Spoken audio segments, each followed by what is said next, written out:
yesterday reauthorized funding for Facebook, the massive online surveillance program run by the CIA.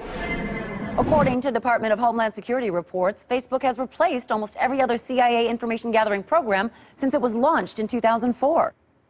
After years of secretly monitoring the public, we were astounded so many people would willingly publicize where they live, their religious and political views, an alphabetized list of all their friends' personal email addresses, phone numbers, hundreds of photos of themselves, and even status updates about what they were doing moment to moment. It is truly a dream come true for the CIA.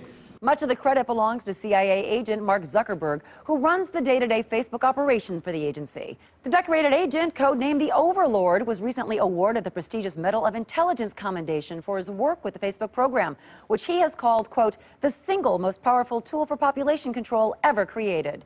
Among the biggest successes of the Facebook program is Operation Farmville, which the CIA credits with pacifying as many as 85 million people after unemployment rates rose dramatically. Other features, such as the suggested friends window, have been instrumental in allowing government agents to infiltrate deeper into the friend networks of suspected dissidents. For some expert analysis now on the story, let's check in with the Factone's first responders. Jason, you have written extensively about the Facebook program. Why is it so effective? Well, one of the key reasons is that the CIA has been so thorough in convincing the nation that constantly sharing information about everything that you're doing is somehow desirable instead of deeply unsettling. Yeah. You know, the critics are saying that with the national debt being so high, is this really the time to be spending even more money on spy programs? Well, actually, the Facebook program saves the CIA money. That's right. Like the Maps application, where you list every place that you've been, whether it's the state or a country. Or... Oh, right, with the little pins they show where you visited. Yeah, yes, I like that. That kind of information would have taken the CIA months of going through hotel receipts and plane tickets to figure it all out. The manpower that Facebook saves is huge. Absolutely, absolutely. And the calendar feature even lets the CIA know where you're going to be in advance. So that's right. So now if they want to pick you up for questioning, all they have to do is see which events you RSVP'd yes to and then send their agents to be waiting for you. That's how they got my brother. Yeah, right. So effective. But guys, with all the focus on the Facebook program, is it taking away from some of the other CIA programs like the Twitter initiative?